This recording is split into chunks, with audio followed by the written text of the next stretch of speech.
Oh, we're live. I can't talk about this now. We'll talk about it. Don't worry.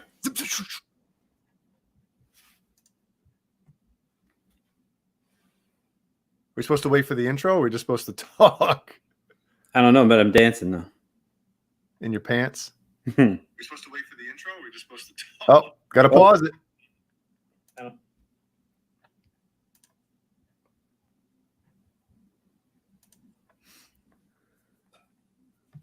So, do you come here often?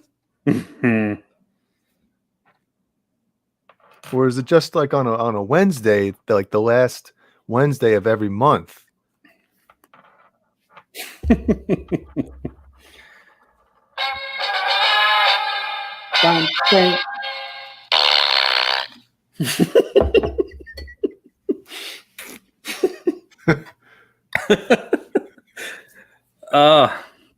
Where's the intro? Where's the music? It's like when you watch wrestling and a wrestler comes out and there's no music and he's looking around like, where's my music? It's one of those jobbers that come out, don't even get music. Yeah. He gets the free music that they give you with like iMovie and stuff like that. All you just get is their height and weight.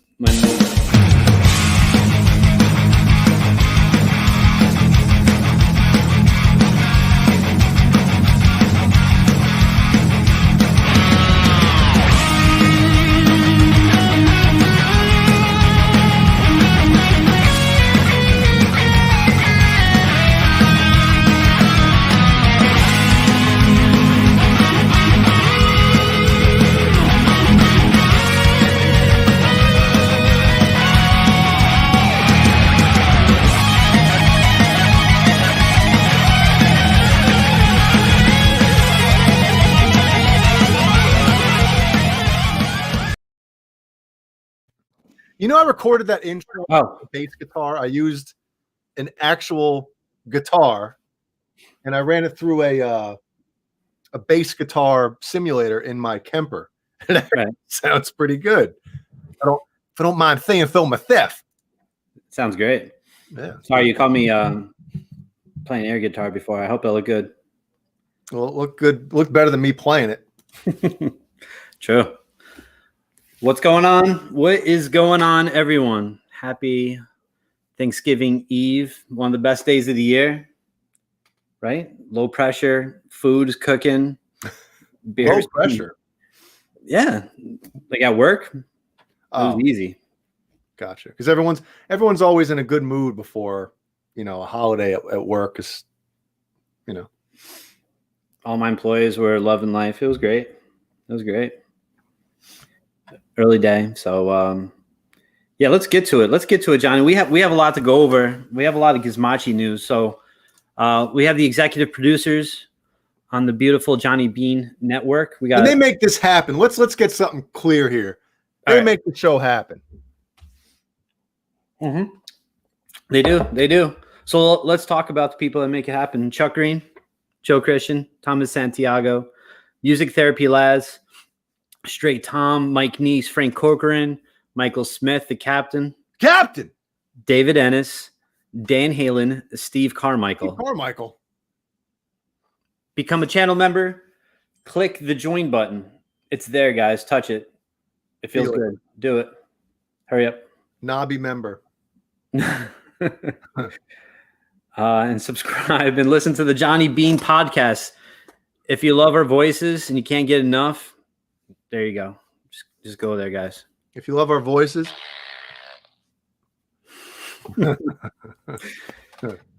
This is weird. Usually we're two squares. Well, I'm a square usually anyway. But it's weird to have us like blood out on the screen. Is everybody at home seeing what we're seeing? Just we'll take up the whole thing, like left and right, like butt cheeks. Whoa. Right? Yeah. Let me see if I can pop out your chat. There we go. Okay, this is a little better now. There we go. All right.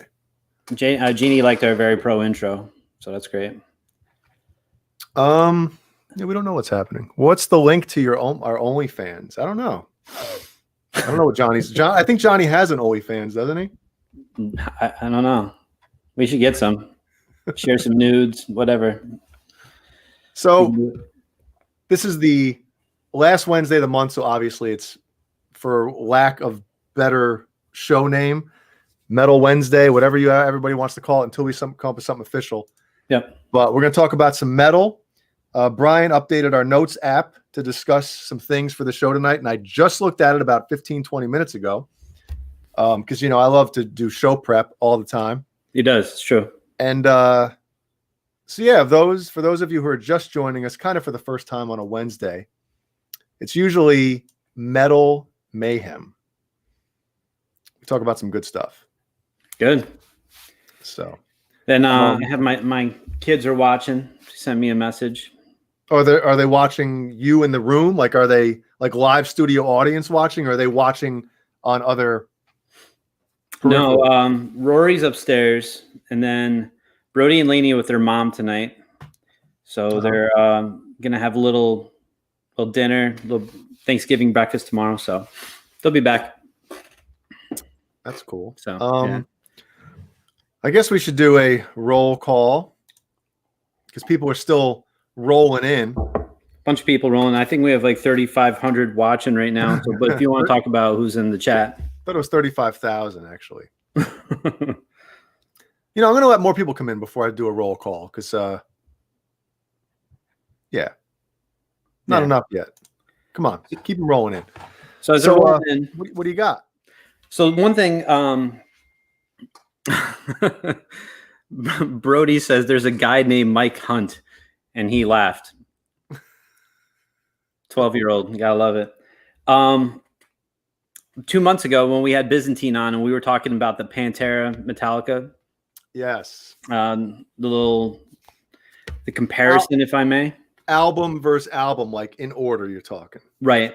Yeah. So I was recently talking to one of my friends about it, and he's like, why wouldn't you have the comparison in regards to timing? So like Cowboys versus Justice, and then like Vulgar against the Black Album, because they came out in similar time period. And then Far Beyond Driven came out against Load.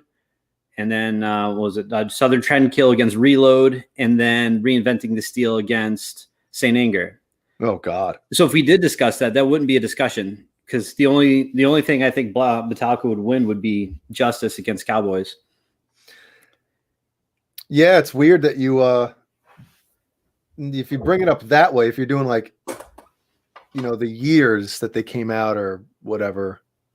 Yeah, that's really tough. Because obviously Justice and 5150, those are my two favorite albums of all time. Right. And when you go to Vulgar, that is like a top 3, maybe top 2 heavy metal album ever. Right. In my opinion, greatest heavy metal record, top 2 or top 3. Right. I love the Black Album. Don't get me wrong. I think it's a production masterpiece. The songs are great. But I think I would choose, if I had to choose a record, I would choose Vulgar over the Black Album. And then obviously from there on out, right. I like Load a lot. It's just, to me, it's not the Metallica record that, they completely, obviously it goes without saying they changed. They weren't the same band anymore. I still listen to Load from time to time. You see, that's what you got to do. You really got to like think about it. Okay, if this wasn't Metallica, would this be good? And the answer is hell yeah. Some of those, dude, the Outlaw Torn, God, what a great song. Yeah, there's absolutely some good stuff. Bleeding Me, holy crap. That is easily like the best Metallica song after the Black Album is Bleeding Me. Song is phenomenally great. Out of even like the last couple albums that came out. Oh yeah. It's more memorable. It's just like a great song. And it leaves you like, it's a long song, but it leaves you wanting more. And I love those types of songs. Mm-hmm. Gotcha. Yeah. So when he was like, why didn't you discuss like the time period? Because it's really not a comparison. To me, it's not. I don't think it's really a discussion. So I had to mention that because I remember I think a couple people too were losing their mind in the chat. So I really wanted to make sure I discussed that. Like thrash that's a good thing though. That's a good thing that not everybody agrees. If everybody agreed with everything we're saying, I mean, what's the point? Well, they better agree with what I say. Or Okay. Well, what is it? What is it? So that was one thing I really wanted to get off my chest to start. You know. So Okay. all right. So now I have that done. But there's a few things I wanted to get into tonight. But I think we need to talk about something that's really important. Real important to start. So on Friday, a little band that you're in is releasing a single for the first time in 15 years? Yeah. First time in 15 years. So 15 years, first time you're dropping a single for a song called Broken Ends. And it'll be live. Well, look, it'll be live in, I should probably hide that part of it. The countdown? Well, no, I can show the countdown. Yeah. But so it's pretty cool. I've been looking at it too. But so one day, 3 hours, 43 minutes, 29 seconds. So that's when the first single, like you said, in does it, it's weird. And I'm sure anybody that's been in a band and for a while or whatever, when you look back at certain points of that, some things feel like they were only a few years ago, and other things feel like they were, twice as long as they've been. And it's kind of weird in that sense, like, I don't know. It doesn't, when you think about 15 years ago is when the last album came out, it's like 15 years, holy crap. But certain points, like, recording that album feels like it was 20 years ago. Because it was. It's just weird, man. Just very, very strange thing. Right. But that's it's amazing, man. I'm really excited for you guys. So a day, a couple hours, a few minutes. That's great. And then so we're not going to go too deep talking about this tonight because we have something on Saturday. It's going to be the Gizmachi Takeover at Saturday, 8 p.m. And we're going to have all the jabronis on. We're going to have Mike Balls. We're going to have Chris Gilmore. We're going to have Jimmy. We have you. And you. and me. And I'll be hosting. So it's going to be great. We'll really get into the single, how it was recorded. It's going to be fun. It's going to be a lot of fun. And there is, I know you might not want to mention it, but I will. Brian Boner Jams, who a couple people were asking who's Johnny, or why is that? I forget who's the guy with Jay. And then somebody else said Johnny looks different tonight. But Brian actually plays a little bit of lead guitar on a couple songs on the album, which Broken Ends, he's actually on a part. There's a harmony part later on in the song before the last chorus, and Brian laid down some guitar. So that was pretty cool. Yeah, it's great. So cool to be on it. So I can't wait for that song to hit Liquid Metal. And if that song's on and it's during the day at the office, I don't care who's in, I don't care what discussion we're having, that is going to be pumped. So I'm pretty pumped. And also I'm on one other song on the album, but we have a few months to discuss it. So yeah. I'm pretty excited. How do you feel though? Like overall, are you ready? Like you've been nervous? Like how do you feel? I'm kind of nervous, and it doesn't feel real at the same time. It's like a limbo feeling where it's like when I think about it, it's like, wow, this is cool that, so fun. Like I'm 43 years old. The last album came out when I was 27 or 28. And to think of like how different I am as a person from then too. It's just weird to kind of have this kind of, happen again at the same point. But I mean, back then it was a different feeling as well about, that was the start of like all the touring and stuff like that we did. Whereas this, it's more of just having people hear the music, because we're not, there's a 99% chance that we're not going to be touring this record. But just to have it out after all this time is a cool feeling. But yeah, it's weird. It's like part of me, it's it's like, I don't know. It's strange. It's a strange feeling. Very cool though. You feel relieved? You know, when you're watching a movie and you can't wait for the payoff, and then the payoff happens and you're upset that it's over. You know, like the end of a movie happens, you're like, hell yeah. And then it's over and you're like, oh man, it's over. I'm afraid that's what this is going to feel like. You know what I mean? It's really going to like wrap a bow around kind of the whole thing. Right. And I know we've kind of teased around about doing maybe, maybe some different things in the future, but I mean, this is the last, barring a huge explosion in the pants, this is most likely the last Gizmochi full length record. You know what I mean? So yeah. No, it'll be cool. So Friday's gonna be great, and then Saturday the Gizmochi takeover. That'll be a lot of fun. I think it'll be fun. Get you clowns all together. Mm-hmm. I think it's a lot of fun on the text thread that we're on, and the stuff that comes out. Pretty good. Well, yeah. For those of you who obviously have no idea, me and Mike, the other guitarist, he sings as well in the band. When we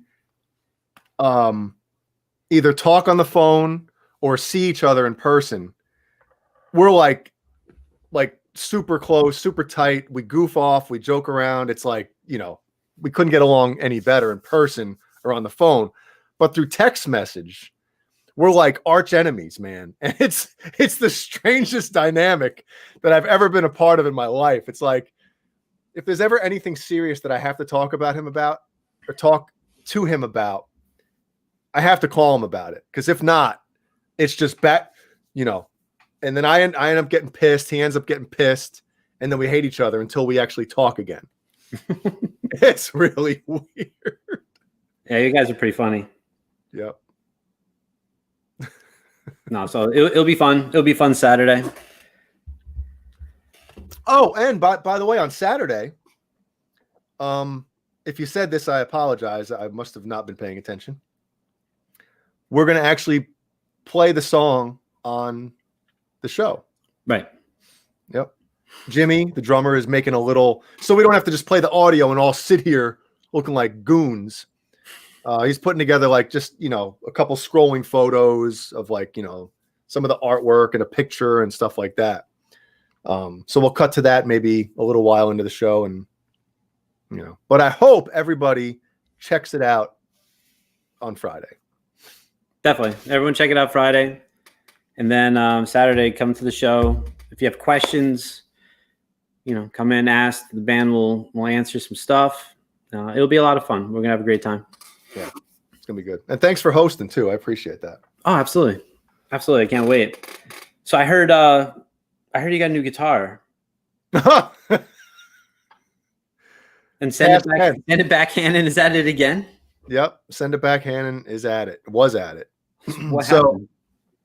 I got a bug up my butt because everybody, you guys know here that I love, the 7-string stuff. And I've just been, for a little while now, I've been wanting another 7-string, like a different brand that makes 7-string guitars. Right. You sent a picture of that Ernie Ball one, so that's a no-go? Well, no. So I got a bug up my booty a couple, 2 days ago. And a purchase that I shouldn't have made financially, but you know what? You only live once, and we have a house we can sell. So, tough shit. So Ernie Ball has this is the actual guitar that I purchased. It's the Ernie Ball Cutlass 7-string Jason Richardson Artist Series. If it would focus. So the one that you sent me that picture of, you're like, what you're asked, like, why do I want this? And I was like, I don't know. I think it looks actually really cool. But so it's not even in the house. No, it was in the house yesterday at 5 p.m. and back at Guitar Center at 5:30 p.m. today. No, well, hold on. No, I bought it used. Okay, so why did it go back? What was wrong with it? I'll give you the first reason, the main reason. The headstock? Right? No, I actually kind of like the headstock. I know you do. Music Man headstocks are cool. Right. The guitar smelled. And not like wood, not like the case. It smelled like, I'll put it this way. When I started smelling it, I was like, this smells like somebody ate with their hands for 2 days straight and didn't wash them and then played their guitar nonstop for like days on end. And it had and it wasn't just the smell that like you stop playing it, you put it away. No, it lingered. Like last night I'm up here and I'm playing, the yellow one and stuff like that. And every once in a while, the smell came back. And if anybody watching has seen that episode of Seinfeld with Jerry's car, when he takes it to get like detailed or whatever it was, and the car smells, and then whoever's in it ends up smelling. Remember Elaine's hair ended up smelling and she couldn't get the smell out? That's kind of like what it reminded me of. And it was just like, I'm like, oh my God, what? And the second I took it out of the box, the dogs were all over the case. Before I even popped it open, just smelling it, just sniffing the plastic off of the case. And I'm like, what? I'm thinking, oh, the guy must have had dogs. No, the guy, whoever owned this guitar, was obviously a slob. And the thing was disgusting. Disgusting. Wow. That was the main reason. The other reason, like, as soon as you pick up a guitar, right? Before you even plug it in, you feel it. You touch it. You make sure that you like how, it fits to your hand and everything and your body. And then you play a little bit, just strum, Sure. And you want to make sure that the guitar is very resonant. It vibrates. It's loud. Well, this guitar was loud, but it was like muffled loud. It was like very. Let's just say you plug your guitar into a clean channel on an amp, and then turn the tone knob all the way down. That's what it was like. It was very strange. So I don't know what the hell was going on there. I mean, the strings kind of looked new, which is weird because the thing still stunk. It's funny. So it came from the Pittsburgh Guitar Center. Right now I'm getting into it. Now you're letting me loose here. It came from the Pittsburgh Guitar Center. I brought it back to the North Myrtle Beach one, and everybody in there was cool as hell. So I'm telling everybody what the problem was. So next thing you know, everyone's lining up to smell the guitar. I put it on the counter, and the guy that was like doing the register thing, he put blue gloves on, like whatever the hell they're called. You doctors know what I'm talking about. And so he's picking it up. Next thing you know, like people are coming over and just like the employees are like, let me smell it. Does it really smell? And I'm just like, oh my, I'm like, I'm warning you. You're going to keep smelling it throughout the day. So Thrash Metal says, clean it. Listen, if you're spending that much money on a guitar of that caliber, if you accept something like that number one is disgusting. Like, I don't know who owned that thing now. Like, ugh. Like, no way. No way. I don't consider myself like total germaphobe, but I am to a certain extent. And no way. No way. So yeah, it went back. No, it was easy though. I was expecting him to be like, "Oh, what's wrong?" Blah blah blah. But no, it was cool. It was cool. I had no problems. So you brought it back, and they asked you like, "What's wrong with it?" And you're like, "It smells like Primanti sandwich from Pittsburgh." What's that? Primanti's like, you go to Chicago and they have the cheesy beefs, right? It's like what they're known for. So in Pittsburgh, it's the Primanti's brothers. Maybe it was, dude. Maybe if I ever go to Pittsburgh again and I smell that sandwich, I'll be like, Oh my God, that's what the guitar smells like. I don't know. So you go in, obviously you didn't play it until you got home, right? Well, it got delivered. Oh, it was UPS delivered. Oh, okay. I thought you went there to pick it up. No, it came from Pittsburgh, got delivered here. That's where it was. Like if you go on guitarcenter.com and you type in a guitar, if they have used ones or even new ones, like you order something and they'll ship it from whatever store it's in. Right. But the cool thing with used guitars from Guitar Center is, let's just say you have it shipped from, Pittsburgh. You can bring it back to your local Guitar Center to return it, which is awesome, Right. But yeah, so anyway, I brought it in, said I'd like to return this. And, the person, the dude was like, anything wrong with it? Kind of just like curious. And I was like, yeah, it smells. That's basically what I said. Yeah, it smells. And they're like, what? That's awesome. That's great. You've returned guitars for a lot of different reasons, and the smell is that's great. And only you. Only you, man. You send out you're so picky with guitars. And that's cool. Like that's your thing, right? And like you really know it, and I respect it. But it's funny, like majority of the time you receive something, gone. That's gone. Yeah, and I was talking to, everybody knows the Chad in the chat. I don't think he's here tonight, but I was talking to him about it earlier today. Actually, when I was driving to return it. And he's like, as I told him, and he's like, you know what's weird? He's like, I sold a guitar not too long ago, and the guy asked me, is anything wrong with it? And does it smell? And Chad was like, does it smell? What the hell is this guy talking about? And he's like, now it's kind of like, he's like, I've never heard that before. And I thought it weird when this guy asked me if the guitar that I was selling him had if it smelled. And now this happens to you. He's like, it's kind of strange. Joe Hervey's asking what guitar. I purchased a used Ernie Ball Music Man Cutlass Artist Series Jason Richardson. I'll show it again. And this is actually literally the minute I took it out of the case, I put it on top and took a picture. So there you go. You know what band Jason Richardson's in now, right? Yes. All that remains. Took over from my boy Ollie. That's right. Mm-hmm. I mean, Jason Richardson's a phenomenal guitar player. Sick. Yeah. Real good. But yeah. You Yeah, got 45 days to return a used guitar from Guitar Center, so take advantage of it.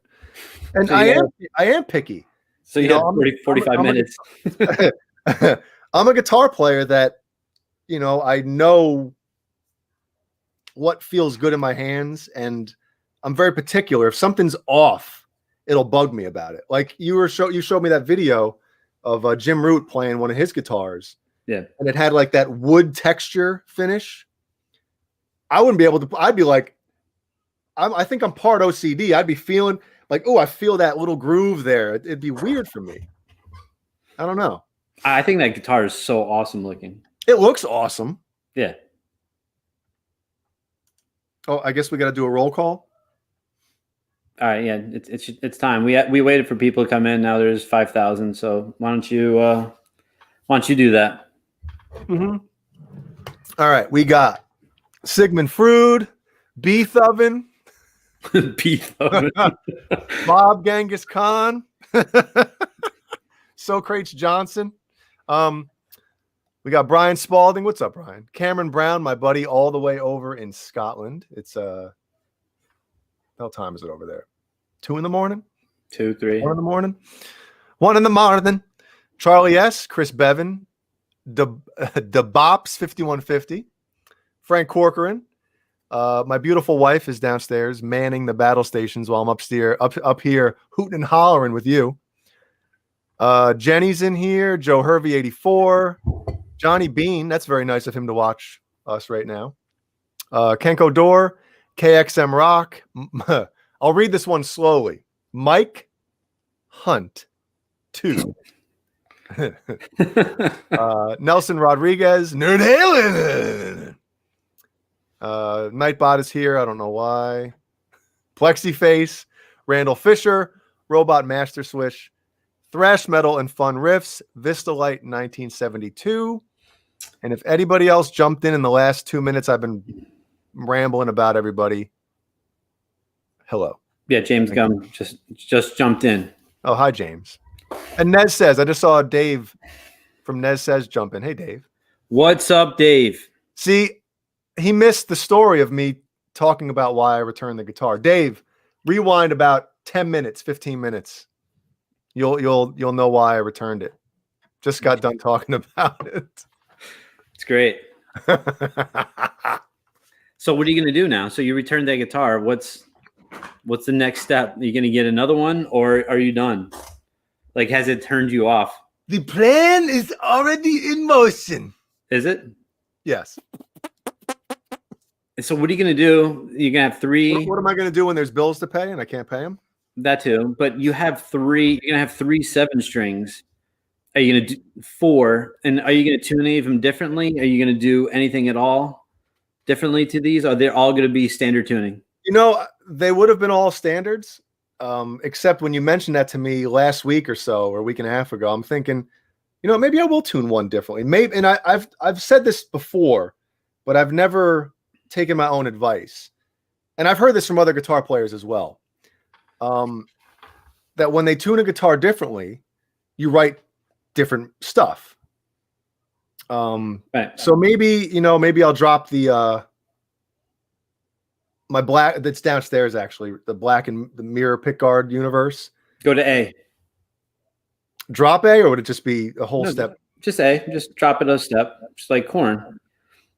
Yeah, but then it's like, I don't know. I don't want to write Korn music, Korn tunes, even No, though you don't have to, but it's something different. Like Slipknot or Seven Dust. A lot of times their tuning is to drop B, or their songs in drop A.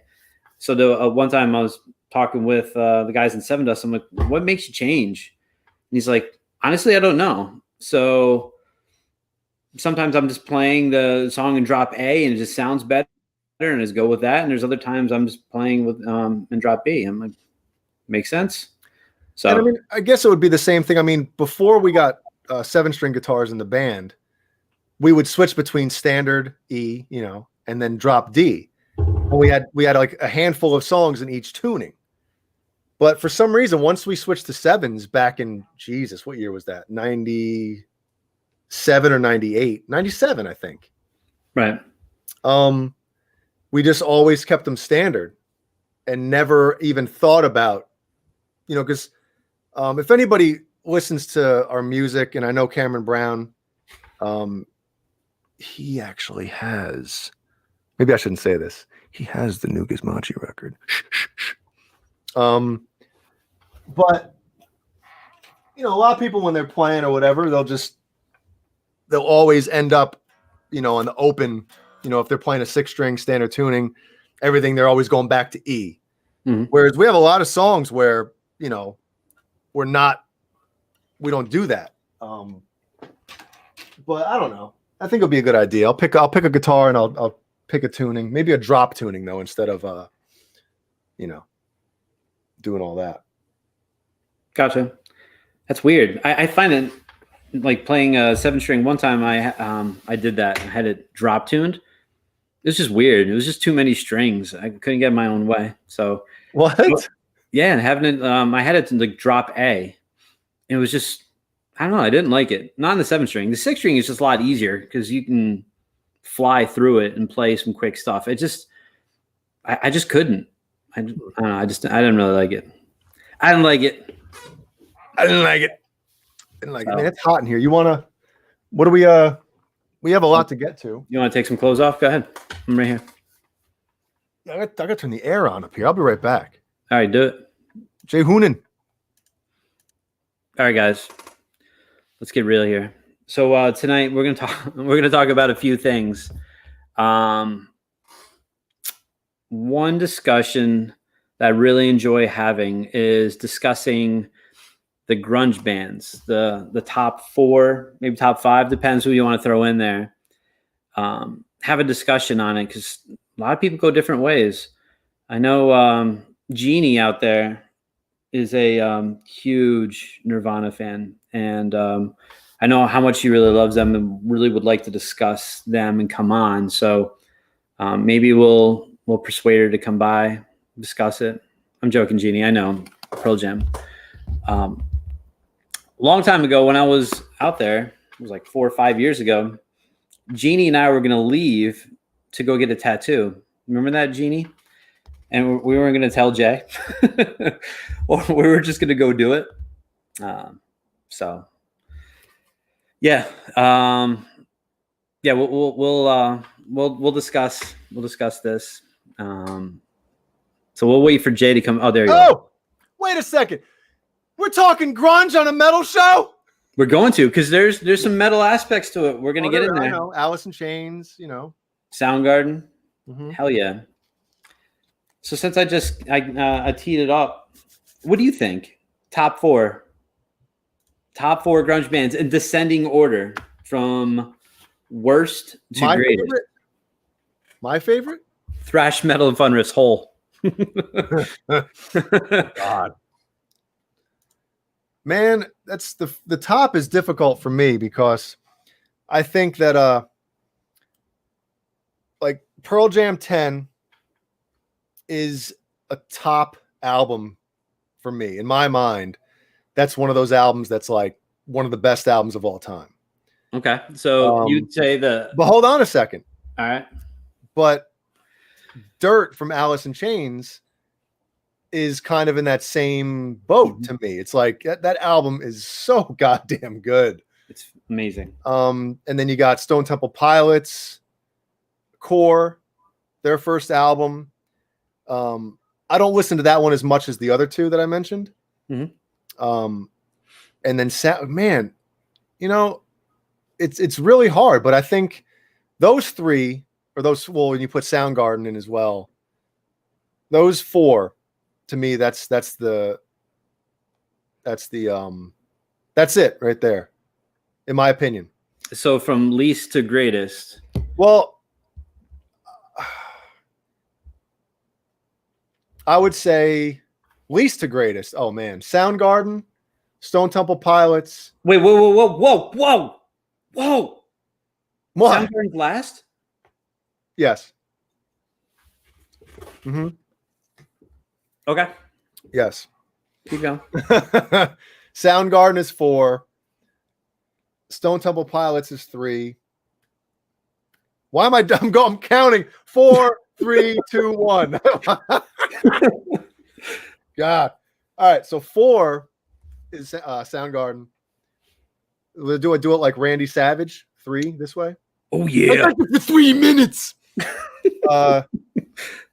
The Brian Spalding says, I'm out of this conversation. I'm not a grunge guy. That's fine, man. That's all right, Brian.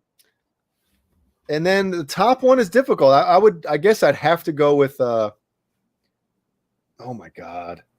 I guess I'd have to go with Pearl Jam for 1 just because of 10. Because so 10 you're saying one album puts them on top of the list, regardless of yes, the because it's one of the greatest albums ever recorded. That's why. Okay. Even though, like I said, Dirt, man, I think I'd rather listen to Dirt the majority of the time. Right. Yeah, that's too difficult. I bet if I woke up tomorrow and said that I said Pearl Jam is 1, I would change my mind. And you should. It's probably one of those things, like if you listen to 10 from Pearl Jam, you're like, Pearl Jam. And then if you listen to Dirt from Alice in Chains, you're like, Alice in Chains. I'm going to go Pearl Jam 1, Alice in Chains 2, STP, then Soundgarden. What about Nirvana? Oh my God, how did I miss Nirvana? What about Melvins? No. Shit. The one thing real quick before you go. So Nirvana made grunge pretty much. Yeah. And they brought it to, basically ended glam metal. So never mind. You got to go Nirvana 1. I think Nevermind is a great record. But I was never the biggest Nirvana fan. Mm-hmm. So I would say, okay, man, I'm going to take up the whole show talking about this shit. All right. So Nirvana has to be 1. Okay. Pearl Jam is 2. And then, yeah. Wow. STP, and then STP. or did I say Alice? No, Alice in Chains. Now there's 5. There's 5 now. All right, you go now. I said 4, but you can throw in 5. Robot Yes, Master. sorry. Wayno says Bad Motorfinger. Yes, Bad Motorfinger is their best bad record. motherfucker. Yeah. Awesome. It is great. Yeah.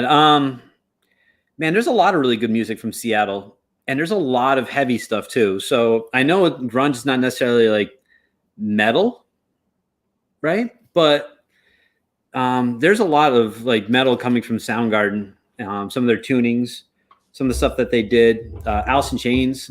To me, they're metal, right? One story. Definitely metal. They had a lot of metal influence on their first, like Facelift and Dirt. Like, dude, Them Bones. Them Bones. That's a heavy metal song. That's Yeah. The one thing I really liked with the Melvins, there was an interview with Buzz, King Buzzo, right? He was talking about being compared to Nirvana. He's like, well, Kurt Cobain died. I didn't. I won. It's the best. So Jesus. Yeah. Well, going with the 4, or let's go 5. Pearl Jam's 10 is fantastic. I like Versus too, but sorry, Jeannie, like it started to fall off hard for me. Off a cliff, dude. Off a cliff. Like it was like 10 Versus. Right. And there's a couple of good songs, later that they had, like was it Do the Evolution?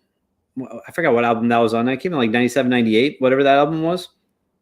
That song's a shit. That's a great song. The video is really cool. But Pearl Jam, unfortunately, is last for me. And then, Stone Temple Pilots, Nirvana, 3-4 tie for me. There's a lot of really cool stuff from Stone Temple Pilots. Dead and Bloated. The first album is fantastic. And sonically, it's amazing. Yeah, it's a really good album. I remember being a little kid, like 11, 12 years old, and listening to that album, laying under the Christmas tree and looking up and looking at all the lights. Like vividly remember that, listen to that album. I loved it. That's a great album, but I don't know. Kind of how you feel about Phil Anselmo is how I feel about Scott Weiland. That guy was a disaster of a human being. He really was. He was a total mess all the time. Yeah. But he was the first 2 records though. He was great on, man. Well, he was fantastic. He really was. You can't take it away from him, but I don't know. He also seemed like a huge bag of douche, and I really could not stand his like snake dance thing he did. I just felt gross. Like I really felt dirty watching him. I'm good. When he had like the dress on and stuff. Yeah, no thanks. I'm all set. But Nirvana had some really, really good stuff. Like Rape Me, Drain You, Territorial Pissings. Some really, really good songs. But and hold on. Stay on Nirvana for a second. Okay. Because their Unplugged album is really good. And I'm not big I do like the Unplugged stuff, but only certain. Usually I like the Unplugged if it's bands that I like. Right. And like I wasn't the biggest Nirvana fan when that came out. And I bought it and I used to listen to the shit out of that thing. It was a really good Unplugged record. Yeah, there was like Nirvana has some really good stuff, but there's a lot of stuff off like the first album, like the Bleach, that album. Oh yeah. I'm all set on that. No thanks. Just the musicianship of Nirvana just wasn't up to a lot of the other bands. And I know because it was Kurt Cobain singing and playing guitar, and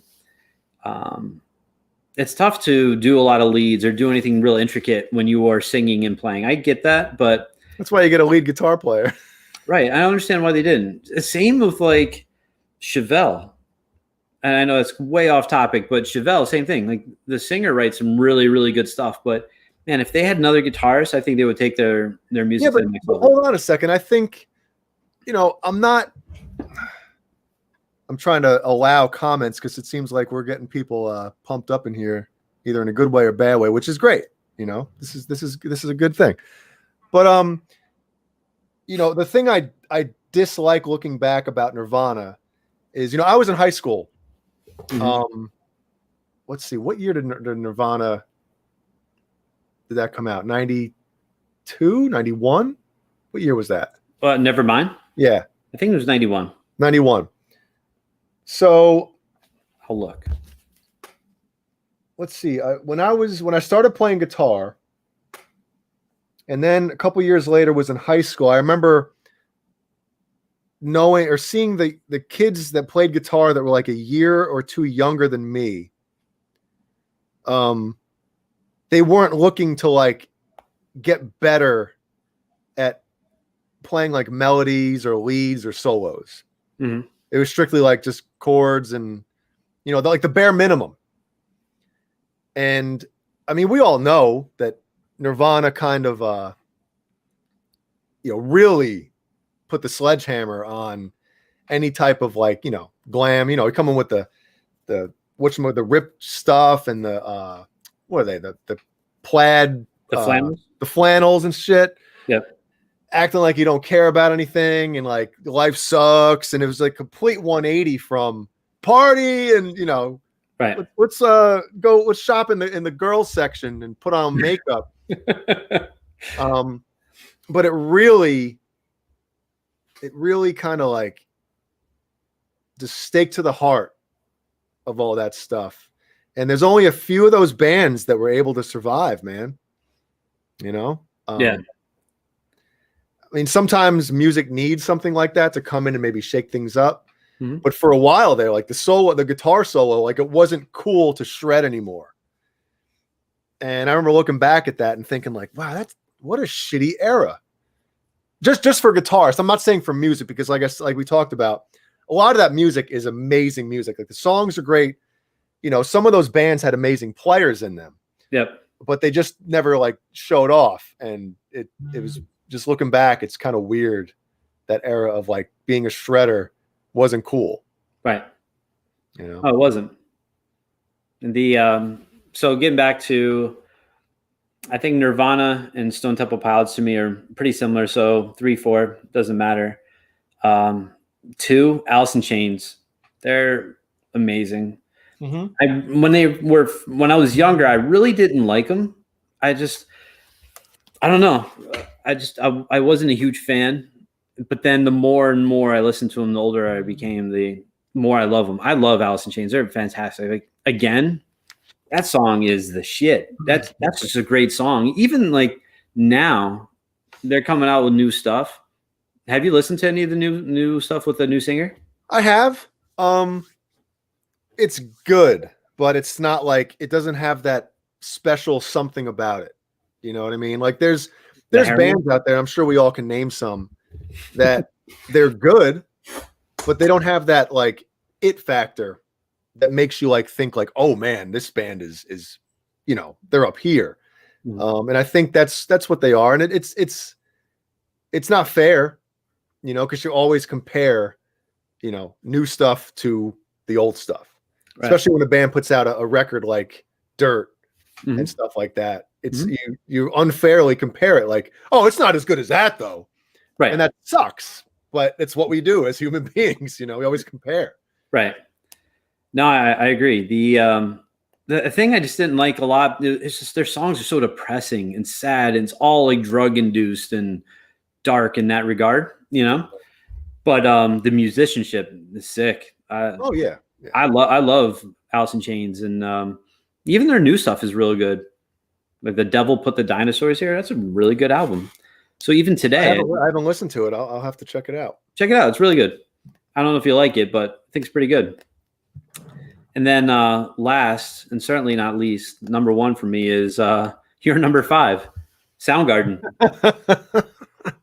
Have you ever listened to 4th of July? What album is that on? Super Unknown. Yeah. That song is tuned like B, super low. That song is the shit. It is one of the best songs. I love them. And Black Rain, that song came out I think in like 2011, 2012. And it was a song that was worked on during the Bad Motorfinger era. Mhm. That song is real heavy. It's real good. But like Rusty Cage, Oh, Rusty Outshine, Cage, God, man. Slaves His and voice. Bulldozers. Come on. Yeah, his voice on Bad Motorfinger is amazing. Yeah. Hitting those highs, man. God. And I saw someone before in the chat said something about Mother Love Bone. They're great too. I see that. To me, that was like The supergroup. no, but You're not dumb. when a lot of those, like when grunge like hit and everything, and it's like anything, something new comes out and everybody wants like, oh, what else is there? Is there a band that sounds like these guys? Like, whoa, let me get it. And that was the type of thing. Like there was Mother Love Bone, there was Mud Honey, I think was another one. Yep. And to me, those were like B-level bands that were like, yeah, I kind of hear what you're talking about, but it doesn't have the same, zing to it. Wasn't Mother Love Bone the band prior to Pearl Jam? Because didn't the singer OD and then Pearl Jam came out of that? Or was Pearl Jam like around at the same time? I don't remember. Pearl Jam's name was like Mookie Blaylock or something. That was like their favorite basketball player at the time. Yeah, it was on the Sonics. Yeah. I don't know. I remember the name, but I don't know. So, I forget. That's why we should have Jeannie on here because she knows more about this. Blackie says, "Yep, Andy Wood was." Yes, I don't know. Yeah. So the that whole scene though, with all the like the drugs and how dark it was. Like I like the darkness. Don't get me wrong. Hence, that's what I listen to. But it's sad. It really is. And there was an interview with I think the bassist or one of the guitarists from Hole, and they were on tour with Alice in Chains. And they would talk. He was talking. He's like, "Yeah, I'm talking to Lane Staley. All of a sudden, he just puts a needle right in his neck and just shooting up heroin right in his neck as he's talking to me." It's like, wow, you got some problems. Like that's crazy. So, yeah. No, I get. And there's a lot of songs on there's songs on Dirt and on the self-titled one with the the three-legged dog tripod on the cover. Mm-hmm. I mean, there's a lot, like you said, there's a lot of songs that are about that stuff. And you're right. When I listen to them now, like I can't, usually you listen to music and you find a connection to it. Right. There's a lot of lyrics from bands that, they don't really explain exactly what they're talking about, but you can like apply it to yourself. Like you have your own spin and like let people have their own meaning behind your songs. But when you're talking about drugs like that, I can't connect to that. Like that's not what I get like into. And that's the whole Pantera thing as well. Like after Vulgar, right. A lot of his lyrical content was like that, especially on like Far Beyond Driven. And I can't connect to that, Sure. And I can't sit there like, hell yeah, he's talking about heroin. Yeah, man. I can't do it. Not true. Like I don't smoke weed or anything like that, but I don't mind some of that. Like the Down first album, Nola, like Bury Me in Smoke and Hail the Leaf, or other bands that like that doesn't bother me. But yeah, I'm just really not in, like Down in a Hole by Alice in Chains. It was in a hole, like it's on heroin. So yeah, but you can kind of like apply those lyrics to like something else in life. Like you're down in the dumps, something happened to you, you're kind of in a bad spot, not drug related. No, that song's drug related. No, I understand if it is, but I'm saying you can kind of listen to those lyrics and make it your own as far as, something else. Sure. But when you come out, just blatantly talk about,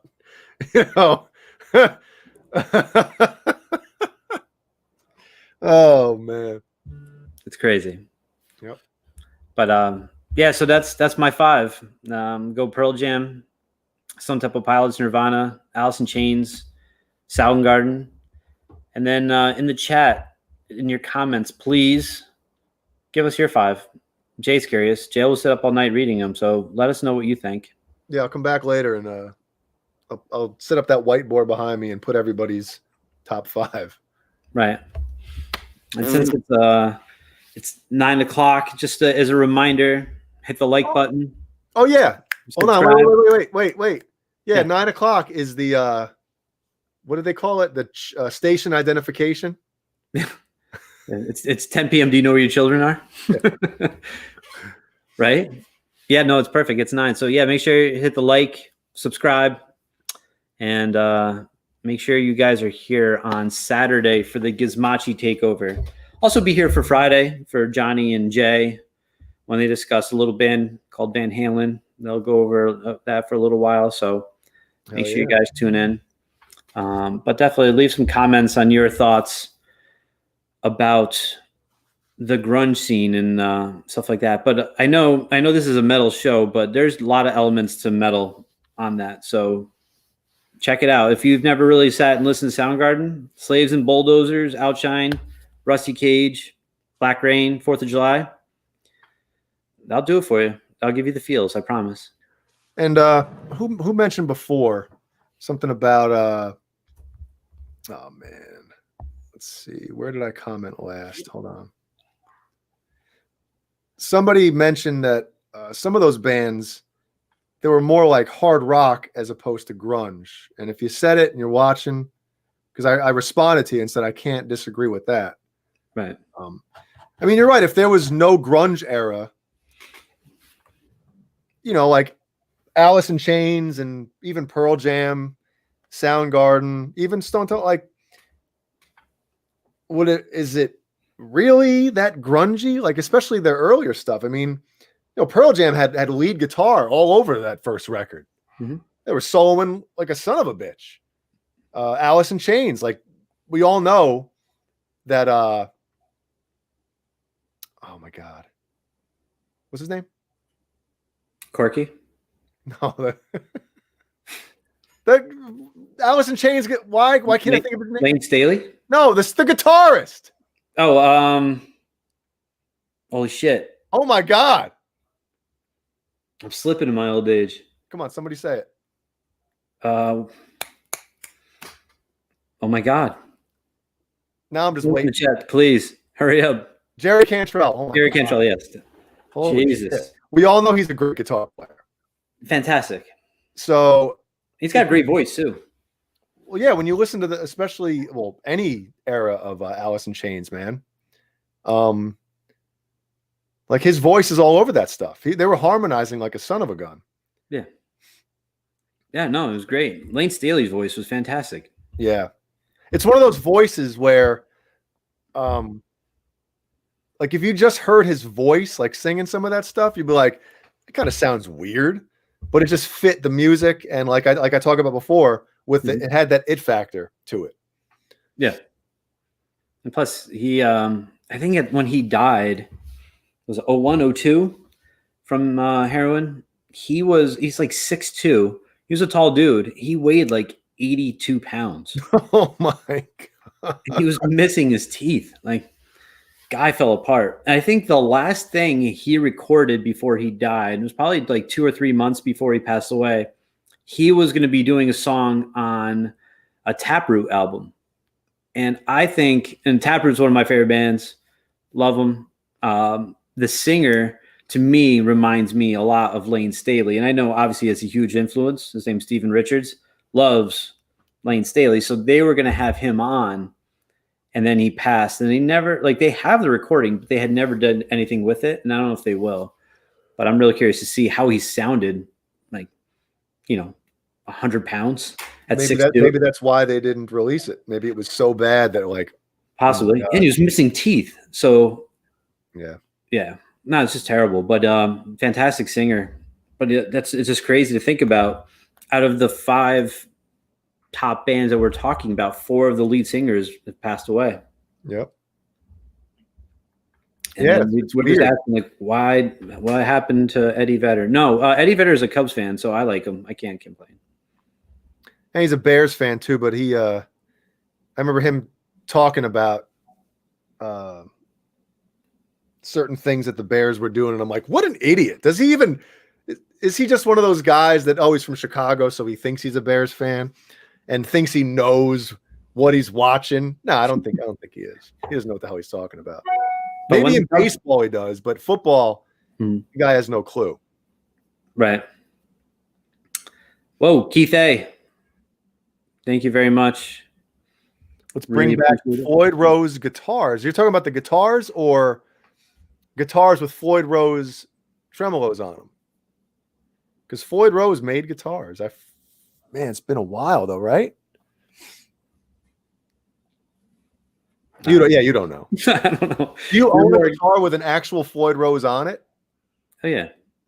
No, but you're more of a guitar geek than I am. So like, but I'm not that. I don't know that much about that. I've learned more in the past 3 years of being Johnny and Dave than I did in the previous 40 years about guitars. So right. Well, you've purchased more guitars in the last 3 years, and you figured out what you don't like. Yeah. So you've been sending them back. You're very proficient at sending the guitars back. So I'm better at sending them back than I am at playing them. James Stewart says Floyd Rose is still making guitars. Oh, cool. I had no idea. Jerome is his middle name? Jeannie. Come on, Jeannie. I got a guitar to buy, and you're giving Johnny $5. Thanks, Jeannie. Is his middle name is really Jerome? Wow. That's an unfortunate middle name. It really is.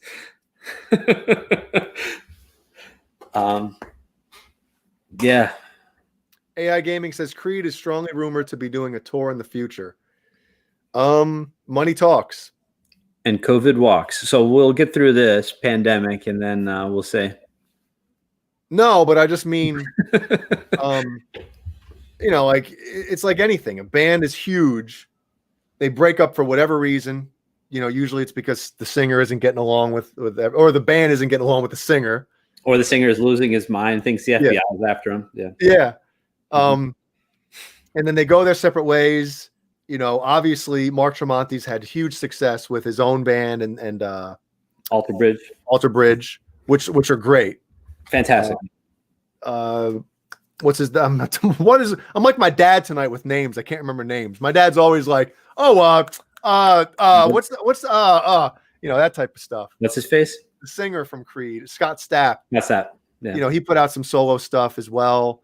But like I said, money talks, man. All of a sudden, promoters are like contacting the management and they're like, hey, they can get X amount of money a show.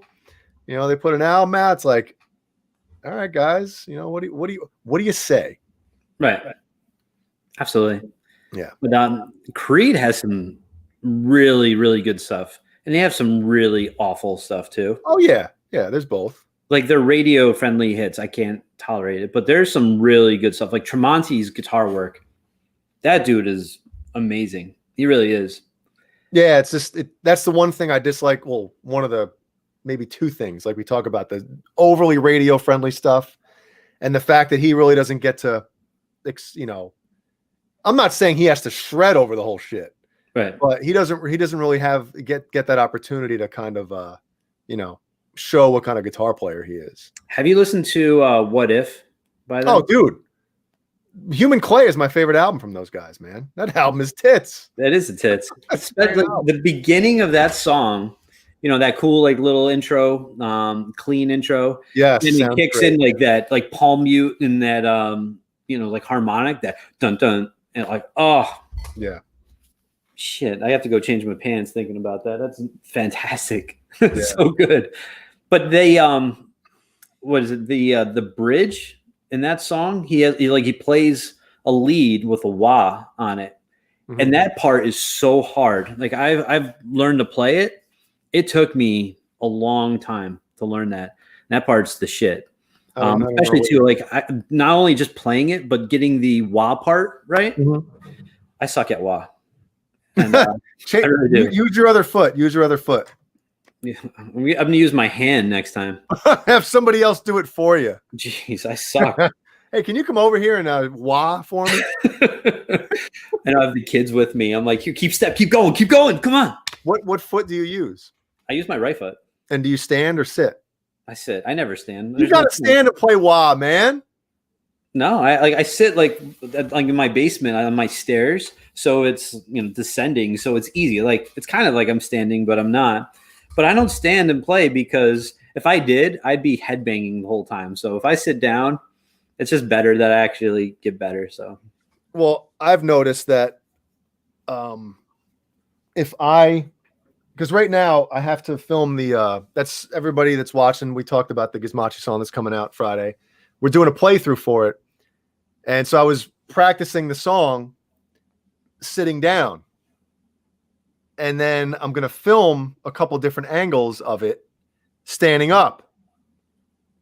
I suck standing up right now. Like, you haven't done it in forever. Yeah, when you're sitting down and and Joe Satriani talks about this on one of his clinics. There's I think Crushing Day off of Surfing with the Alien. Okay. He said he wrote that song sitting down and recorded it. And then once he had to he tried playing it standing up. He said he can't play it standing up. So if he plays that song live, there's actually, I think it's I don't know. They roll out a wheelchair for him. No, this one of the roadies brings a chair out right before the solo spot, and he sits down, and he's like on top of his guitar. He's like, that's the only way I could play it. He goes, so here's a tip for all you guys and girls, writing music. Don't write music sitting down, or if you do, make sure you can play it standing up. So, I mean, I think the reason why I started practicing sitting down is because when I started recording, I used to, now that I think back, when I used to practice guitar, when I first started playing, I would usually stand up and play. Mm-hmm. But now, I rarely stand up and play. And even when you were a kid, you were standing and playing all the time? Standing and peeing? What? Sitting and peeing? I thought you sat down. No, but when you play, when you were younger, you played all the time standing? Mostly, yeah. Yep. The only time I would usually sit maybe is if I had a a guitar magazine or learning a tablature part or something like that. Yeah. Had the book on the bed or something. But most of the time I was standing up. And it was never an issue either. I'd never thought of it until, all of a sudden playing sitting down for so long. And I'm like, all right, let me try this standing up. And I'm like, oh my God, your wrist goes from this to that. That's the, right. And you're not right on top of the neck to stare at it. Right. And all of a sudden it's down there. What the hell am I doing down here? One of those things. What the fuck is going on down there? So now when you play, you're you have it up here, right? Dude, I wish I looked cool playing like that. Tom Morello plays like that. Right. Jason Richardson plays like that. We talked about his guitar before. Yep. He's things up here. I can't do it. I don't have mine low, but I have mine middle of the road. Right. Yeah, when I play standing up, that shit's to my knees, So I gotta look smooth. I'll play 2 chords and I'll just palm mute the shit out of it, but I look good as fuck. No. It's not how good you are. It's how good you look. It's how good you look, exactly. Yep. Have you been working on the playthrough? Not filming it, no. I've been working on playing it. How's that going? I think I'm gonna play the solo sitting down. Are you? Yeah. You should have Ellie come out and just roll it up to you so you could sit down. Roll me the chair.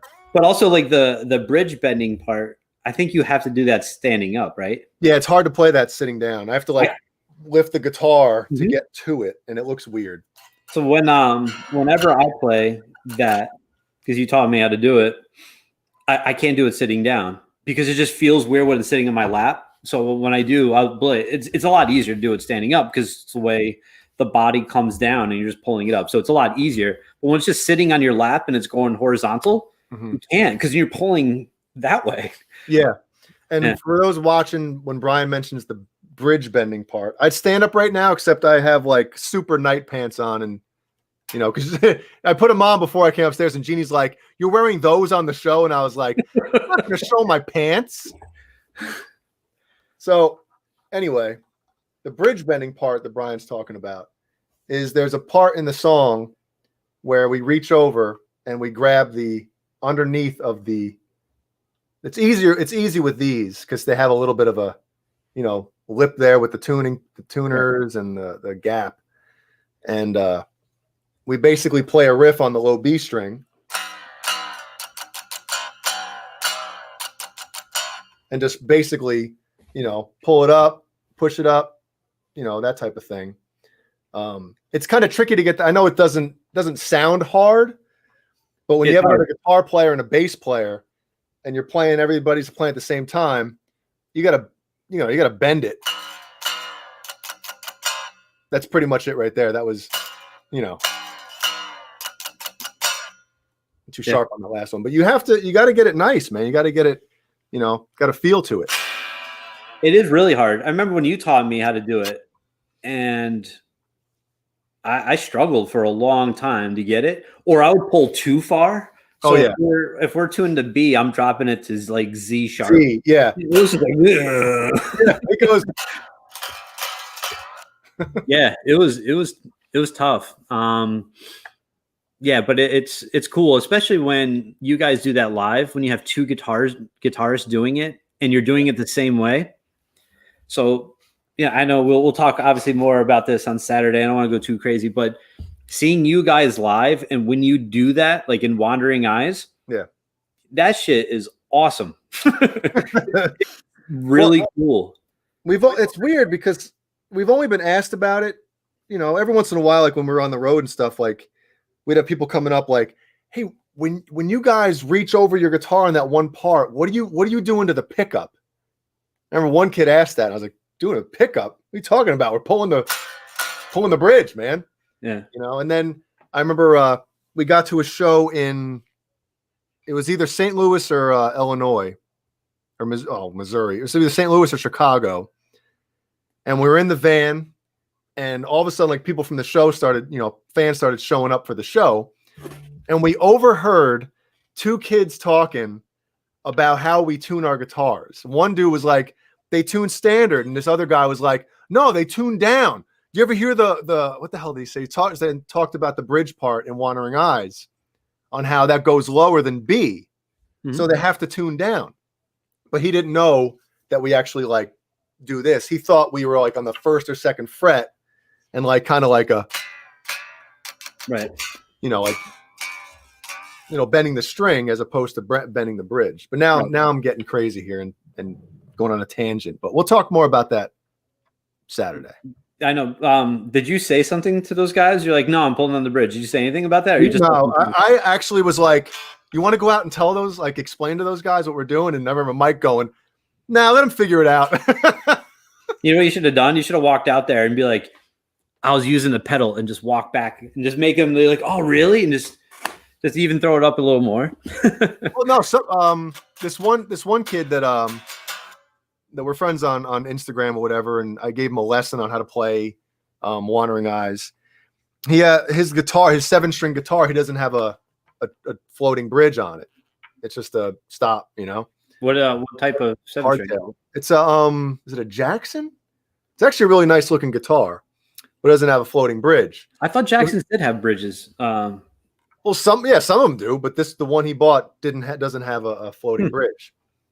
So he actually has a pedal that, he set it and he does it with the pedal. And I was like, that's actually looks more of a pain in the ass than doing this, but it was cool. It got the job done. So, one of my favorite names in the chat just popped up. Dog shit pantyhose. That's from my story last month for Halloween. Oh yeah, that's right. That's the best name ever. Thrash Metal and Fun Riffs has a great question. He says, I don't get why not use the bar in your right hand.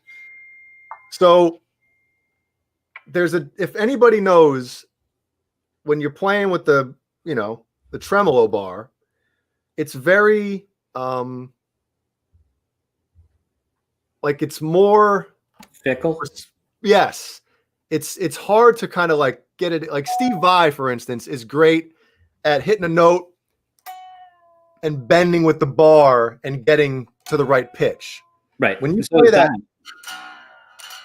it's hard to. I would have to actually reach across and do the bar with my left hand, because there's another time we do that same type of thing where we're actually picking while it's happening. Mm-hmm. We wouldn't be able to do it. It's more fickle, I guess, would be the with the left hand reaching over and actually grabbing the trem, it's kind of easier to gauge and feel it, the right pitch. Right. And plus I think it looks cooler. All of a sudden you're seeing some guy on stage playing and he just reaches over and starts, bending. You're like, what the hell's that guy doing? It's kind of cool, Oh, I think it's awesome. Obviously, we'll get more into that on Saturday, but I've never seen anybody do that. So that's pretty cool. What have you been listening to lately? Anything new and exciting? Yes. What's that? I revisited Dream Theater? Well, I have been listening to the Dream Theater the last couple of days, but I was going to save this for the outro about an album to listen to. Okay. But I might as well. Do you want to go there now as far as for an album to listen to and check out? Sure. Go ahead, man. You want to go first? You're asking me to go first on all this stuff.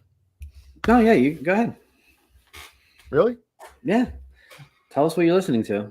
Oh, before, if you want to take a second, when I was younger, I was a really picky asshole when I was a kid. And then when the older I got, I realized how much of a dick I was. But I never liked Dream Theater just because of the name. They're like, yo, Dream Theater is awesome. I'm like, yeah, they sound awesome. Dream Theater. I'm good on that. And if Jimmy's watching the show, there was a friend of mine I went to high school with. His name's Chris Cardinal. Do you know him? Dude, Chris Cardinal was an awesome drummer. Filthy drummer. Yes. And using Shia Elude, Interdam, just really, really good. And that was his favorite. You went to school with him? What's that? You went to school with him? Yeah. Really? Mm-hmm. Wow. Yeah, Cardinal's a great dude. And he would always wear Dream Theater shirts. And I was like, man, that band sucks. I don't even want to listen to him. And now, like, John Petrucci is just, he could do no wrong, He's so good. And then, like, Portnoy back in the day was amazing. So yeah, now, like, knowing, I didn't know anything then, but so go ahead. Well, it's funny you mentioned Portnoy, because in our text thread last night, yeah, I was listening to A Change of Seasons, and he is great on that record. And when you listen to that, his drumming on that album, and then listen to like anything a few years after that up until now, it's like a different drummer. Mm-hmm. Like all the intricate hi-hat stuff he was doing back then, he stopped doing a few years after. Right. He almost got like, I don't want to say lazy, because he definitely put a lot of thought into his drum parts, but it was more about playing certain patterns and the synchronization with, the music and all that stuff than it was like,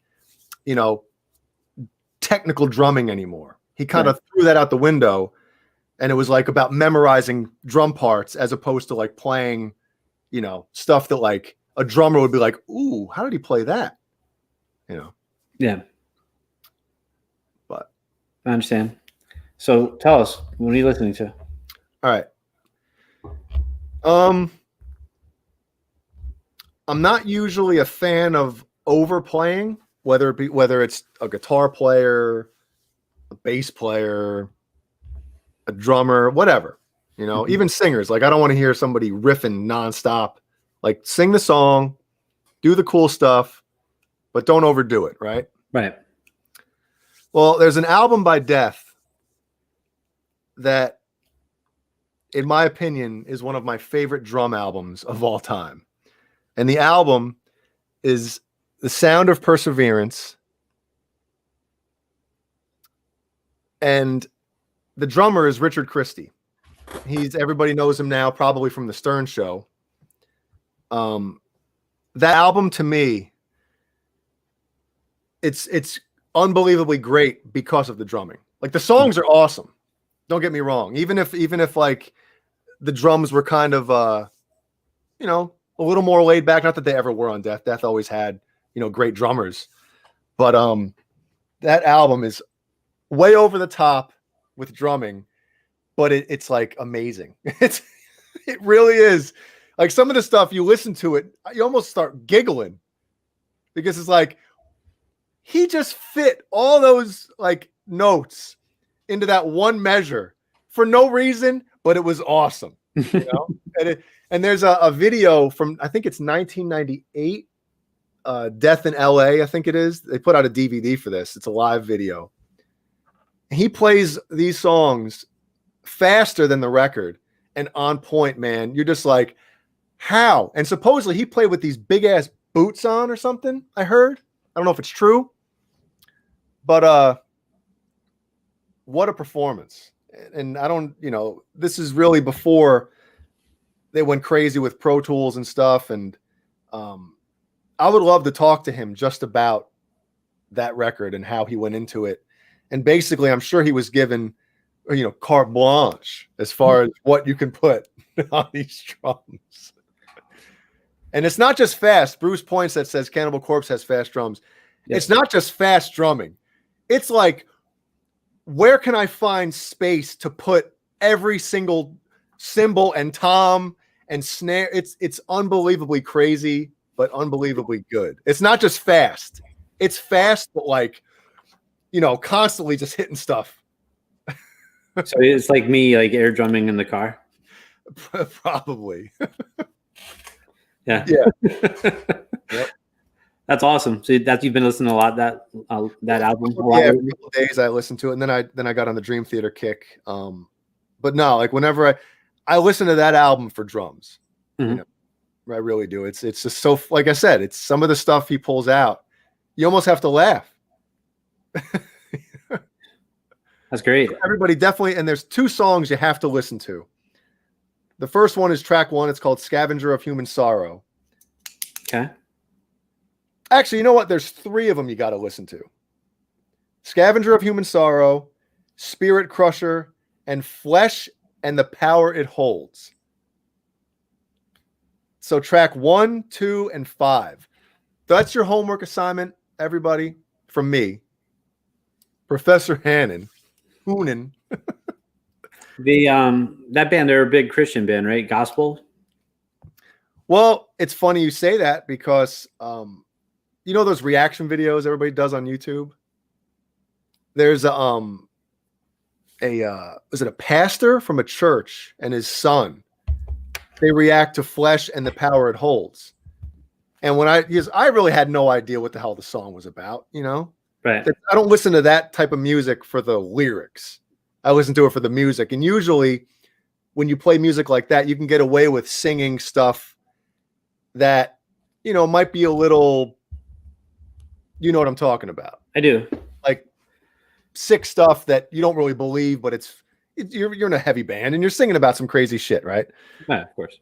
So they have the lyrics up and the guy is like, the pastor is like, wow. He's like, if I didn't hear this music and just read the lyrics, I would think it was like from a Bible passage.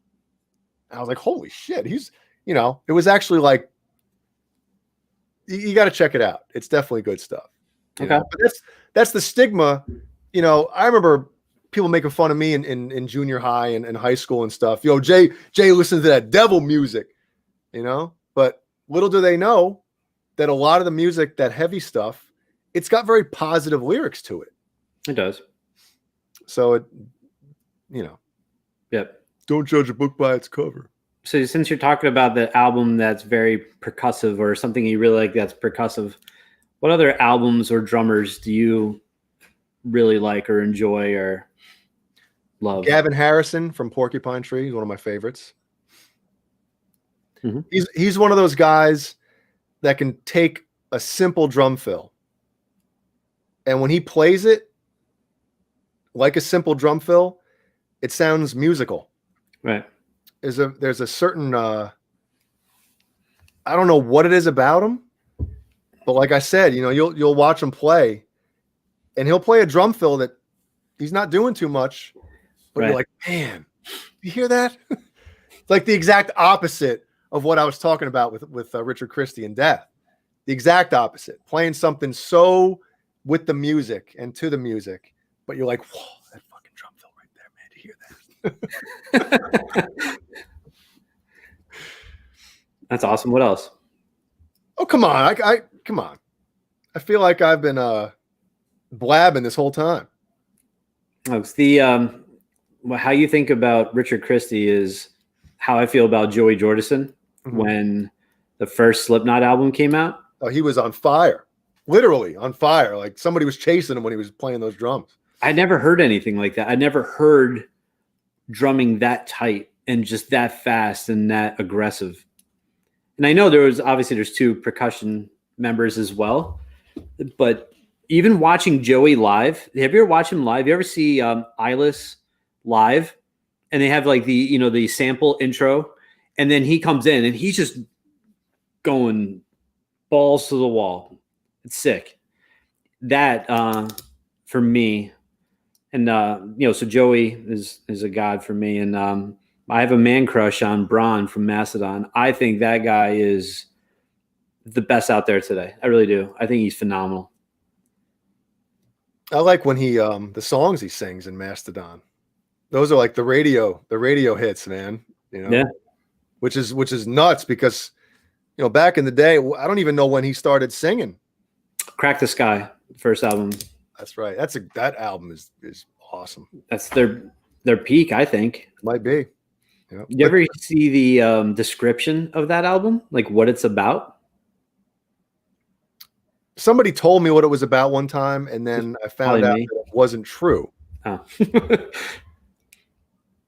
So it was about like Rasputin, like early 1900s Russia, and that I don't know, you're in space and you're chasing Rasputin, and I don't even remember now. It's just so weird. So they were on that good shit when they wrote that album.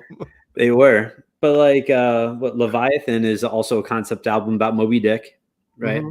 Yep. That Blood Mountain, to me, that's also a concept album. That's like like a Harry Potter, Lord of the Rings type of thing going on in that album. So, but then Crack the Sky is about Rasputin and the devil and some just weirdness. So Bruce points that said Mastodon has hits. Well, for a heavy metal band, their biggest hit was what's the song? They were on all the late night shows. The Motherlode? The Motherlode, yeah. Dude, it's got almost 23 million streams on Spotify. What, the Motherlode does? Yeah. Jesus. That is insane. Yeah, and that's off of Once More Around the Sun. Yeah. Came out in 2014. That's an amazing album. And they're working on a new album right now. Supposedly they're working on 2 albums. Ooh. I didn't hear that. Yep. I know that Braun said that they had like 25 songs. He's just like, we've never had this many going into a recording session. So yeah, they might make 2 albums. Who knows? But they're fantastic. If the record label has anything to say about it, nope. Right. You're putting out a double album or 2 albums at the same time. This isn't 1991 with friggin' Guns N' Roses, Use Your Illusion 1 and 2. Mm-hmm. Yeah, but I love Braun. Love him so much. So they're working on a new album, and then supposedly I've read an article, Slipknot has been working on new stuff. Oh, even though Corey Taylor's probably not involved in it right now because he just came out with a solo album, but Clown was saying like Mick, Jim Root, Jay Weinberg, they were together and they're working on stuff. Hell yeah. That's good. Yeah. So I'm pretty pumped for that. But speaking of Mastodon, I think I sent it to you. Kill or Be Killed. I haven't listened to it, and my buddy Josh is the one that Josh Wilbur, yep. Josh Wilbur did it, mixed it, and I think he probably engineered it as well. I think he did. I think he did everything. I was looking at it. Okay, yeah. Mhm. So good for him. Wayno said Morgan Rose from Seven Dust. Great drummer. Great drummer, great dude, super nice guy. The band is probably the nicest people I've ever met. They're so nice. Did you tell that story on one of these shows? About how I've met them a couple times, and every time I talk to them, it's like they hug you, like your family. They're just really nice people. But I did talk about, hey, how's your mom doing? He asked me about my family. He's so nice. Right. No, they're super nice guys. So yeah, Wayno, you're right. Gizmachi on vinyl. That's coming out, right? No. It's not. It wouldn't be worth it, man. We'd have to press ham. No, press sausage. We'd have to press. What was it? We'd have to get like 500, or I think. I know with the CDs, right? Yeah, CDs we have to get 5, but I think vinyl. It's kind of the same thing. In order for it to be worth it, and let's be honest. I mean, we're not expecting to sell a lot of records. I am. Yeah. But it doesn't make any sense for us to get, even if it's 250 vinyl, it doesn't make sense for us to sit on those and have somebody storm in their garage or something, for the rest of their life because we only sold 50 of them or something. Right. Sure. So the only way to do it is if there is a lot of interest when this album comes out, if we can get like a pre-order thing going, like if we know we can sell like 500 or whatever, then we do it. But if, like I said, we don't want to order all those, and they're not cheap either.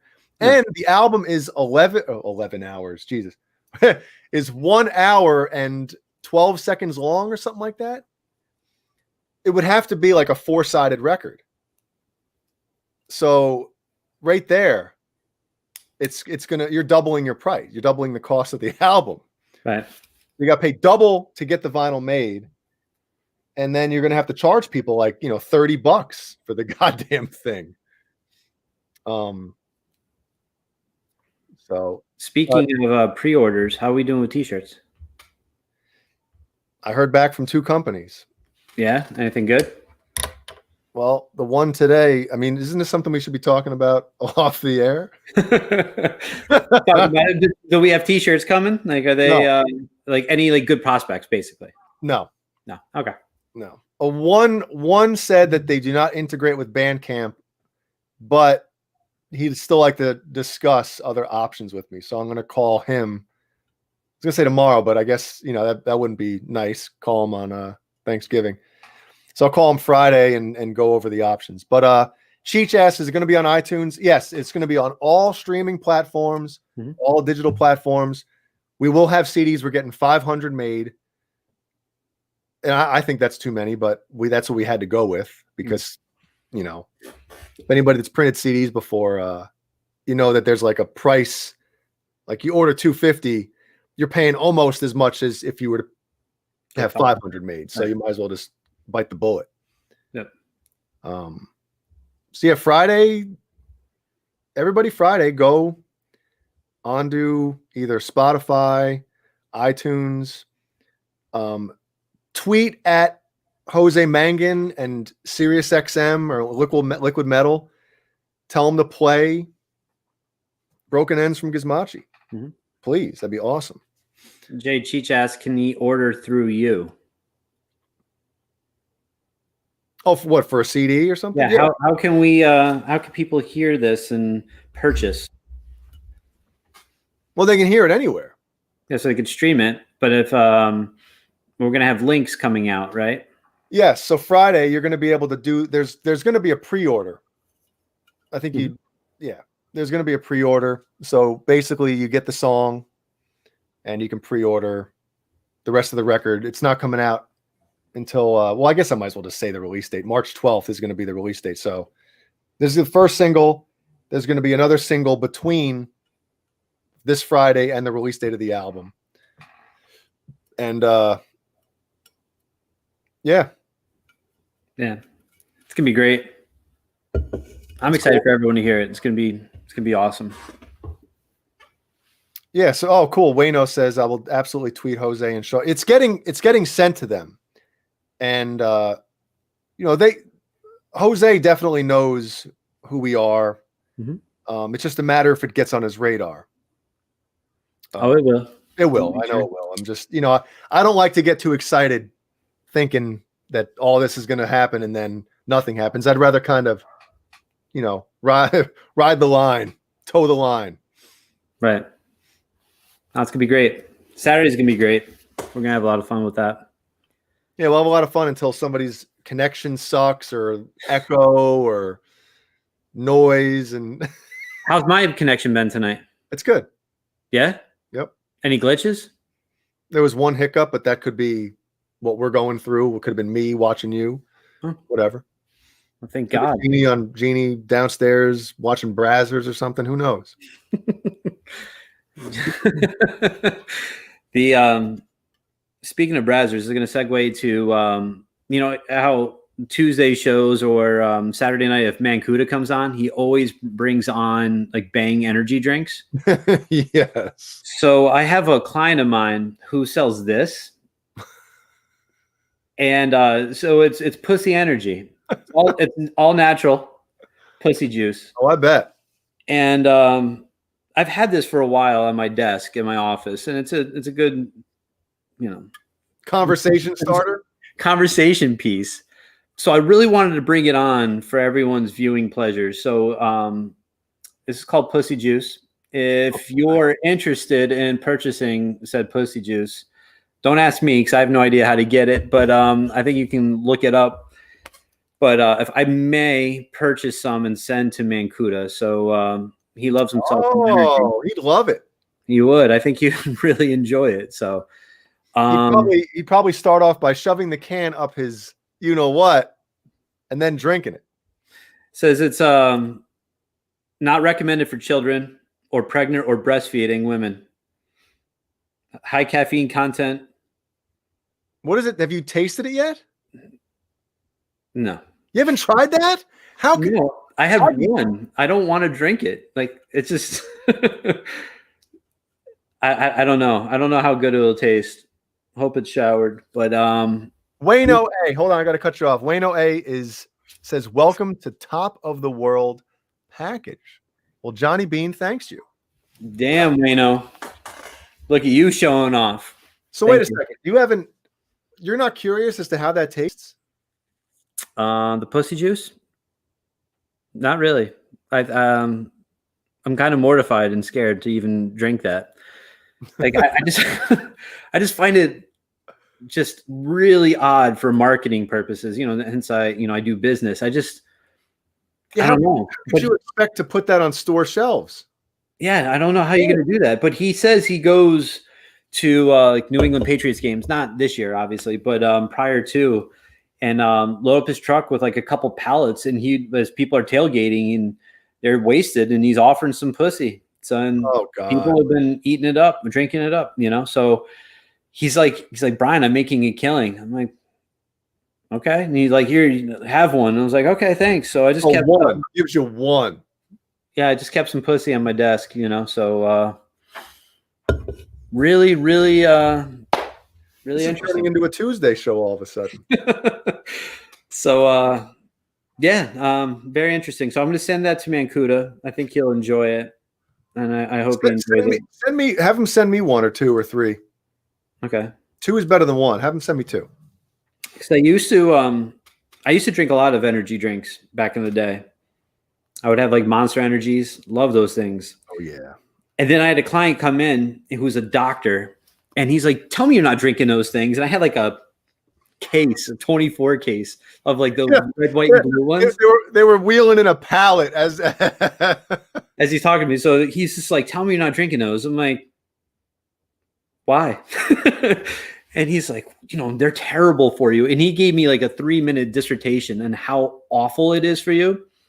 And then I read an article like immediately after it about some guy had a stroke and lost part of his brain because he drank so many energy drinks. And I'm like, yeah, I'm done. And I haven't had them anymore. Like I stopped right then. Yeah, but you know what, man? There's people like you hear the same stories with like, some kid, had a heart attack from drinking too many Monsters or Red Bulls.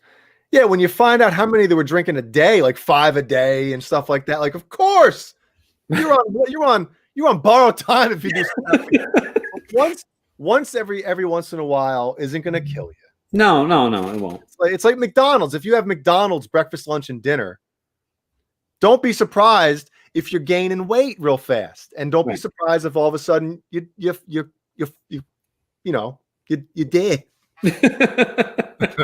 And you're dead. Yeah. Yeah, that's I don't know, but that really like scared the shit out of me. Was it the blue Monster or the green Monster? No, it's like the red, white, and blue, the no carbs. I was trying to watch my girlish figure. I didn't want to have. But that's got all those artificial sweeteners, and that's actually worse for you than the sugar ones, in my opinion. So now I'm good. So I don't drink those, but they have Bang at the gym. So you see all like the juice bears and the meatheads drinking those too as they're lifting. So I'm like, I don't think these are necessarily that bad. So I've had a couple here and there, but it's the same crap. Yeah, and I know they're so good, and I'm tired all the time. Yeah, I'm so tired. But yeah, I really wanted to share that. So wait. Music Therapy has a great question. What's that? Are there different flavors of the PUSSY energy drink? I don't know. I think there's just one right now. I didn't ask for more. Maybe I'll find out. I'll find out for you, Music Therapy Laz. Maybe there'll be like the Summer's Eve version, or or the worked out and sweated for 4-hour version, Oh, wow. or the just out of the shower version flavor. I don't know. Wow. Yeah. I know. I'll find out for you, and I'll send them your number, Music Therapy Laz, so you can send it to you. Ben Tom. There you go. No, I don't want to get yelled at from Johnny if I say Yeah, no, that. I'm not saying it either. So I'll spell it out. But yeah, I think we're getting to that time of the show, and so we'll stop from talking about the juice. But let's talk about a little homework, because we don't want to kill everyone with us tonight, because we'll be back on Saturday, and you're gonna be back Friday and Saturday, and Saturday. And if you can't get enough of Jay Hannon, which I can't, I'm really excited to see him Friday night and Saturday. So make sure everyone you tune in to see that gorgeous mug. Well, yeah, because think about, I was telling Johnny last week, I'm like, this is a huge week. You had Tuesday's show, Yep. Wednesday's show, Friday's show, Saturday's show, and Straturday's show. Yep. So there's 2 shows Saturday. Yeah. Which is just, which is gonna be weird. We're on at 8 and then on at 12 again. It's gonna be crazy. It's like a marathon for you, bro. You're gonna have like 7 hours of showtime that day. You better shower. You better look pristine. Yeah, I'm gonna have to do something about this. Can't. Yeah. Are you going like handlebar stash right there? Like you're like. No, you know what it was? I've always heard that, because I had a goatee for a while. Remember when, in the NHL 94, 95 ish, everybody had a goatee. Mm-hmm. And that was at the time I was playing ice hockey as well. So of course I had a goatee. All right. And I had a goatee for years. And maybe because I consistently shaved this and kept this, maybe because it kept growing. I don't know, but it looks like I do have I had a goatee and then I just let it all grow out and even up. Any facial hair experts in the chat can chime in on this? I see some white poking through. Oh, dude. Welcome to the party, bro. Yep. Starting to look like me here. Yeah. Yeah, dude, I had gray hair at 12. Like Steve Harvey. 12. Really? 12? Was it like a patch? Or just one? My hair was long back in the day. So I'd be in study hall and there was a kid named George Charez right after, my name. he just kept pulling them out of my head. He's like, damn, you have gray hair. I'm like, I'm 12, son. Stop. And I was like, no, I really did. And I was really self-conscious about it. So I would dye my hair in high school because I was like, I don't want to be that like weirdo, like dirty kid who had gray hair. So I dyed my hair until I was like 21, 22. And I was like, forget it. So, And then all of a sudden, once you stopped coloring it or dyeing it, was it like that all of a sudden all white coming out? Yeah. Your roots and stuff? Were you like, damn? I looked like a child predator. When I was 21, I had like this gray poking through. It was bad. It's got to get the big Clark Kent glasses to go along with it, you know? It actually helped me out though with, when I opened my agency at 27, having the gray hair definitely helped out to be taken a little more seriously. So, yeah, that was good. But I don't know how we just started talking about that. But let's talk about let's finish up the show with some songs. So some homework. You already gave one song. Yeah. So since we've been talking about this a lot, and we're gonna have a show about it on Saturday, let's check out. Everyone needs to check out the new Gizmachi song, "Broken Ends." It's a really good song. Not because Jay's my brother. If he was he is, but if the song was garbage, I'd tell him, and I wouldn't have been on it either. So you wouldn't have been involved with it. I wouldn't have been involved, but it's really good, and I'm really excited. And Jay is not someone who's going to pat himself on the back and talk about it, but Jay's guitar work and that song, the lead at the beginning, the bridge bending in it, it's really good song. And I've said this before, I think last month's show, but this single is a great representation of what this album is. And if you guys like this single, you're going to love the album. It is really good. Jay does a fantastic job. Jimmy, who's also like a brother, he's just a phenomenal drummer. I'm really excited for everyone to hear this, and really excited to see what your reactions will be to it. So Gizmachi, Broken Ends, comes out Friday. Stay up to midnight. I'm going to. I just want to see that countdown go to 0, and I can play it. And then, yes, just erections all over the place. And then, since we were talking about Soundgarden, Alice in Chains, stuff like that, 4th of July by Soundgarden is one of my all-time favorite songs. Not just from Soundgarden, just in general. That is like driving in July, not a cloud in the sky, really hot out. Put all the windows down, jump on the highway, and listen to that song. That song is the shit. It is so good. The vocals is amazing. The guitar tuned down, the riff. I don't think there's much better out there. So 4th of July by Soundgarden. Check that out. Okay.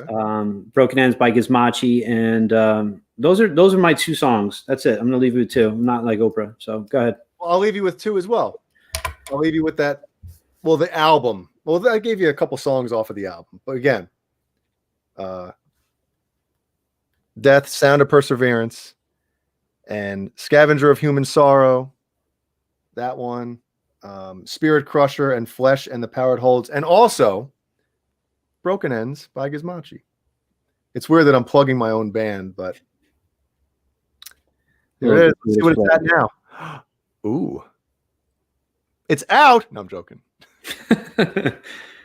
Here's the, I shouldn't even show that yet. It's the single artwork. So 1 day, 2 hours, 5 minutes, 50 seconds. Yeah. Oh, I got something cool to tell everybody. Maybe I was going to save this for Saturday night, but I think this is kind of cool. Okay. Before we go, Cameron Brown is still here, I think. Yes. So Cameron, he could probably explain it better, but whatever. He was doing something on like, was it? Let's see. He was looking up stuff about 5150, the studio, right? Mm-hmm. And when you're doing something on your phone, if you go into like Google Maps or Apple Maps, whatever the hell that one's called, it'll like show you where the thing is on the map or whatever, in relation to where you are. Well, Cameron Brown is exactly 5,150 miles away from 5150 Studio. Really? Yes, he's 5,150 miles away from 5150 Studio. Wow. Now, if you're not a Van Halen nerd or geek or something, you're probably like, oh, yeah, it's kind of cool. But that's actually really, really cool. Especially for you, and Cameron Brown loves Van Halen. Yeah. He messaged me that a couple days ago, and I was like, when I first saw it, I was like, that's cool. And then like once I thought about it, I was like, that's cool as hell. Sure. Should I show the picture? Sure, why not? Do it. Well, this is if you go to the address of 5150, which I don't think it's not a secret or anything. Maybe I should block it out anyway. Let's see. Hold on. Let me just squiggle.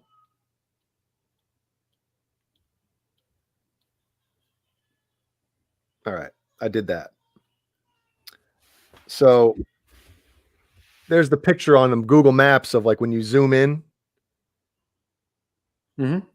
5,150 miles away. That's cool as hell, man. What do you think, Johnny? I know you're there. What do you think of that? Johnny's probably messaging Cameron for his address so he could verify. Wait a minute. Yeah. No, that's great. So, well, everyone, we'll see you. Well, you'll see Jay and Johnny on Friday. You'll see Gizmachi and yours truly on Saturday. And then make sure you stay around for Saturday Night Live. But happy Thanksgiving, everyone. Oh, yeah. Happy Thanksgiving, everybody. Stay safe. Be careful. Wear a mask.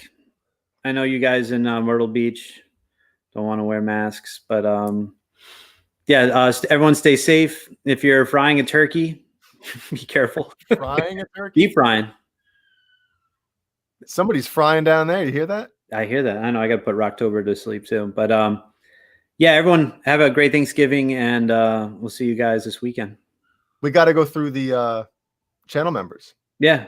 Okay.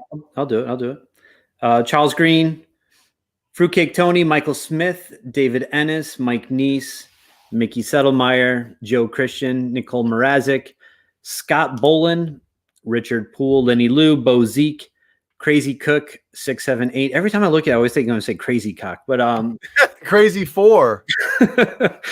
Carol Hatcher, your mother-in-law. Oh, Carol Hatcher, that's right. She's on Johnny's payroll. No, Johnny's on. Never mind. Got it. False Flag, Margaret Scranton, Sean Silas, Garguts Entertainment, Julia Baldessari, Halface, James Gum, Mancuda is a 802 Blues, Mr. BHB Jr., Fragment 5150, Pal Guitars, Dan Halen, Frank Corcoran, Bent Tom, Thomas Santiago, the man, the myth, the legend, Brian Spalding, Fender Guru, Music Therapy Laz. We'll get you a case of some juice. Ghost BC Rich, Hugh Caldwell, Jim Nicholas, Jesus Rapes, Steve Carmichael. Steve Carmichael. And Wayno. Wayno. That's right. Wayno, welcome, buddy. Thank you. And that's great. And so thank you, channel members. And thank you, Johnny, again, for allowing us to have this platform on your channel. Yeah, absolutely. Thanks, Johnny. It's always great. So, yeah, we'll see you guys soon. Stay safe. Be careful. Happy Thanksgiving, everybody. Friday, the new Gizmachi.